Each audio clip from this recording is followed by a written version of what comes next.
Broadway, otherwise identifiable as local theater. At least the technical side of it, lighting, stage management, stage design, etc.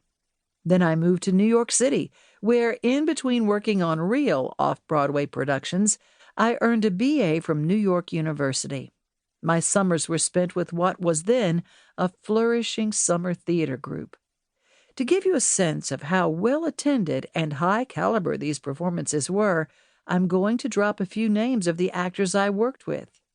Those of you over age 60 will glom these: Cesar Romero, B. Lilly, Madge Evans, Nigel Bruce, and Gloria Vanderbilt.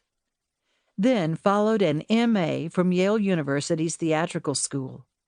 Again, I was still focused on the technical aspect of theater. This led to several years working on Broadway as an associate producer with Alex Cohen. One day, at the age of 32, I decided to change course and go to medical school for the same apocryphal reason people give when they decide to climb Mount Everest: because it was there. I graduated in 1966 and went into the practice of orthopedics. As time went by, I had the pleasure of two innovative experiences. In 1982, I founded a second surgical opinion group for patients considering elective versus emergency surgery. I later headed up one of the early established ambulatory surgeries for Mother Cabrini Hospital in New York City. Upon retirement from the active practice of orthopedic surgery in the 1990s, I started to write. In the beginning, I wrote medical articles and books for patients. Later, I wrote fiction. If I had to summarize my career, I think you might agree that it could be described as checkered. I've been around the block 3 times or so. Back when I was coming into my broad years, people didn't talk about aging. Numbers were all important. If you were a certain age, people thought they knew all they needed to know about you.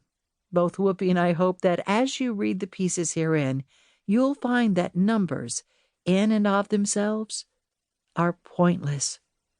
It's what you know, think, share, and imagine that make a really great old broad. Whoopi, as I'm sure you know, has had an even more varied and successful career, not to mention her life experiences.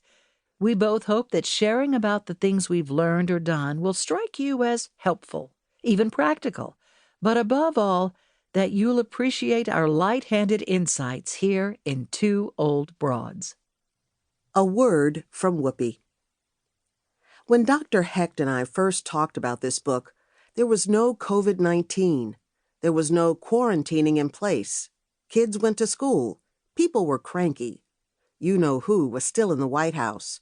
And our mouths were just starting to drop at the audaciousness of politicians.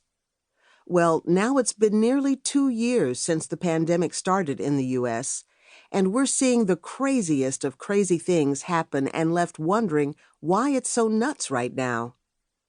If you're over 50, you're probably trying to figure out what the F is going on. Because all of the things that your folks told you when you were younger, e.g., don't lie, don't cheat, or else you will be scorned, seem to be gone. And I think a lot of our crotchetiness is because it feels like none of those things were true in the first place. People lie, and nobody seems to be upset about it. Nobody is saying, "Hey, I'm scorning you. I don't like a liar because I can't trust you." Or how about cheating? Nowadays, when people cheat on a test or plagiarize, there seems to be no consequence. And I think this bothers people, yet they don't know what to do. So they just suck it up, keep it in their stomachs, and walk around stoically. Now put on top of that the seeming disappearance of common sense.